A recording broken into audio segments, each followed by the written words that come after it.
Good afternoon, y'all. How's it going?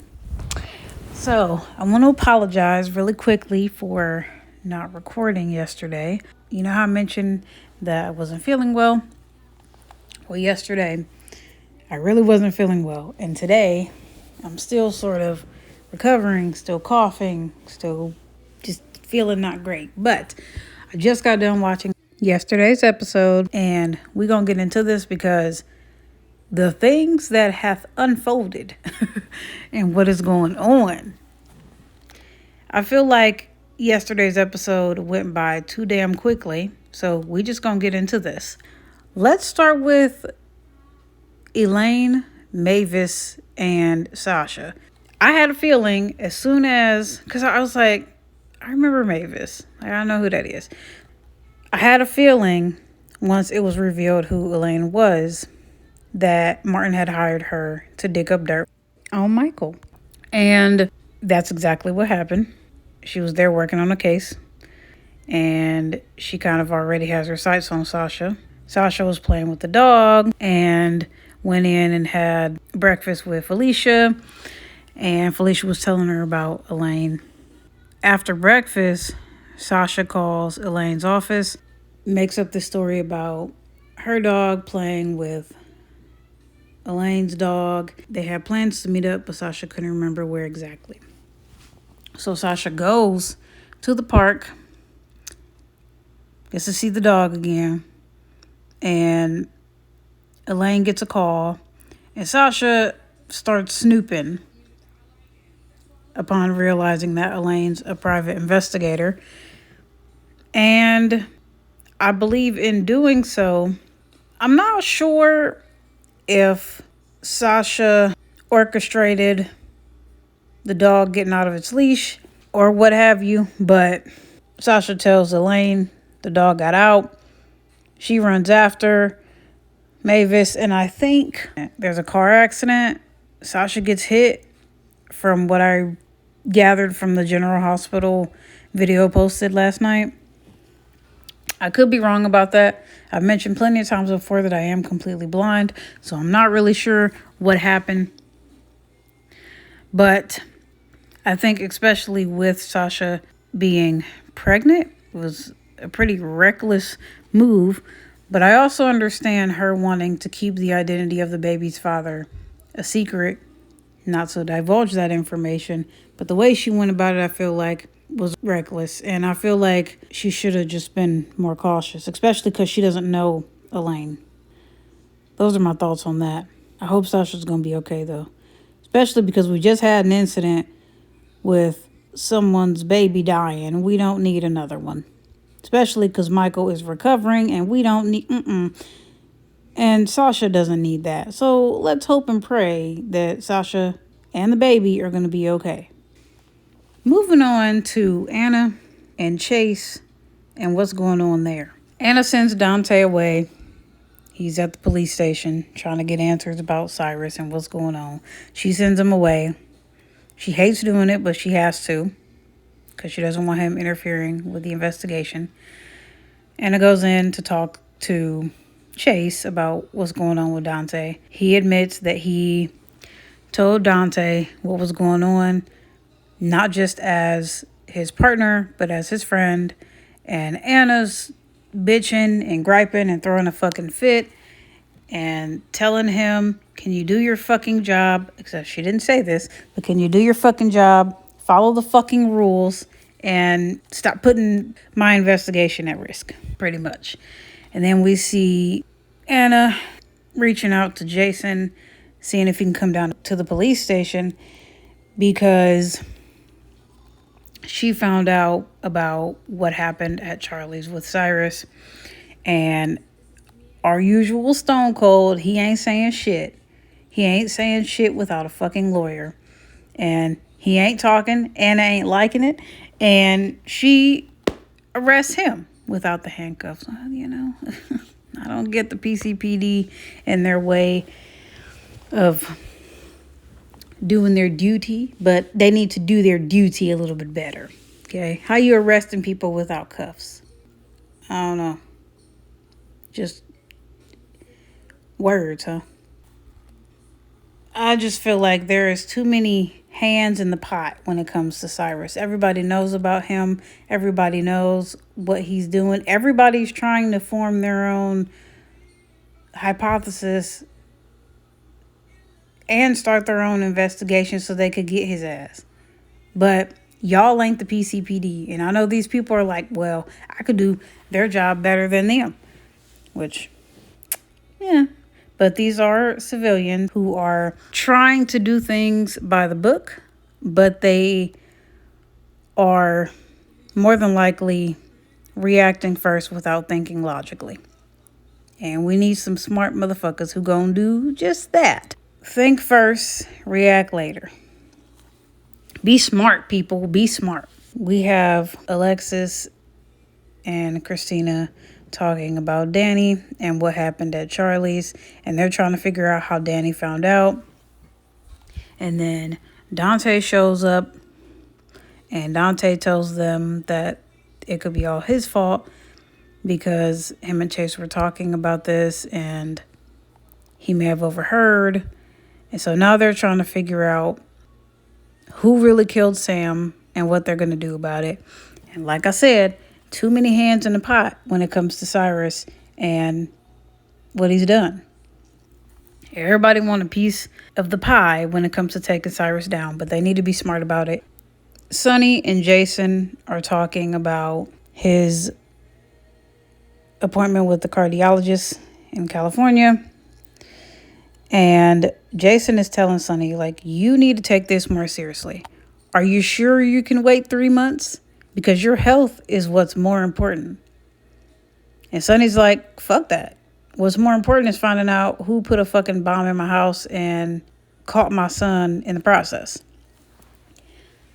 I can see both sides here. I'm with Jason. Sonny really needs to focus on his health, like I've said before, because it's fucking important, dude. You're dealing with heart issues. You can't afford to not focus on that right now. Hell, if you don't focus on it, you could die. And then your kids will really be in jeopardy. So I agree with Jason. He needs to focus on his health. And if he feels like he can wait, and if he can get it done in 3 months' time, get it done, buddy. But I also see where Sonny is coming from. His son is now in a clinic getting treatment because of the burns he suffered from due to that fire.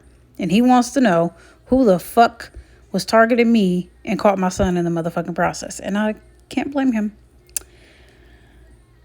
Both sides are correct, but I think Sonny needs to be safe. And while he's talking about fucking avoiding stress, he goes straight over to Ava. And, oh God, Ava. Let's talk about Miss Ava. Ava's acting a little strange in the beginning of this. And I know it has a lot to do with Rick. Because she likes him, I feel like. But she also seems like has her guard up when it comes to Rick. She wants to win her case for her daughter. And I know there's the issue of money for her. But she also likes Rick. We could tell. They keep kissing and shit. They was getting close today, but then Sonny kind of ruined that. Ava and Nina's friendship, I was thinking about this while I was watching today too.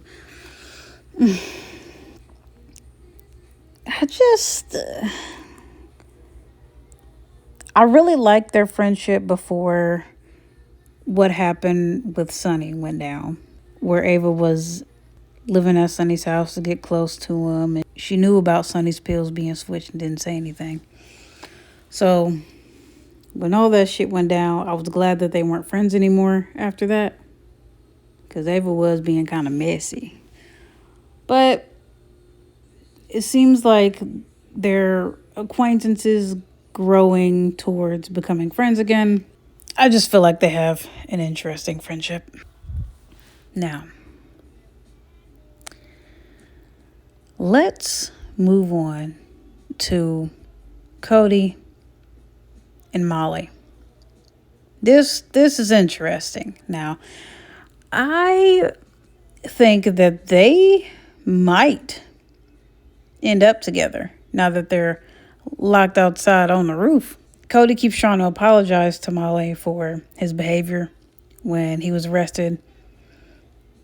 And Molly's like, okay, I get it. I understand. Now leave me the fuck alone. And she's trying to get the hell out of Dodge.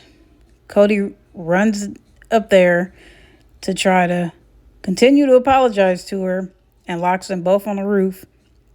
And now they're trying to figure out how they're going to get back inside. And they start talking about why Molly was trying to get out of there so fast. And I don't know how I feel about a Molly and Cody pairing. It might be an interesting relationship to see grow into something, because it might help Cody to get on the straight and narrow, and it might allow Miss Molly Lansing fucking Davis to chill out a little bit, because Molly is very into her work, which there ain't nothing wrong with that, but it might allow her to loosen up a bit and live on the edge a little. So we'll see. We will see. Might be an interesting pair. Okay. Sonny and Nina's conversation today really made me go, because their relationship ended quite a while ago, but the way that they was talking to each other and the way Sonny had to get the hell out of there when Nina started talking about, oh, I know we just want what's best for our kids and we'll do whatever it takes. Like, I think Sonny might have some residual lingering feelings for Miss Nina Reeves. But when it comes out that Nina and Drew were involved, I think a lot of people ain't gonna be feeling that bitch. And, I mean, she kept that shit for a while. So, I feel like a lot of people aren't going to be feeling her like that. I was happy to see them apologize to each other for what's going on with their kids right now. And it was a nice moment between Nina and Sonny today before he had to rush off and try and talk to Ava. We'll see how that goes tomorrow. But thank y'all so much for tuning in. I'm glad I was able to remember everything today for you guys. I probably won't upload today's General Hospital episode review until tomorrow, because that surprise that I was telling you about on Monday, that might be happening today. So that's what I want to focus on instead of trying to spit out a General Hospital review. I must congratulate myself because I have officially been recording these for you guys for 5 days straight. And I didn't think I could do this and have the energy and be motivated to continue to do this for you guys. So, congrats to me for being able to keep this up for 5 days. Let's hope that this will continue, because this has been actually really fun and it's been giving me something to focus on, keep my mind occupied. So thank you guys so much for being a part of this journey, and I will see you guys tomorrow. Ta-ta.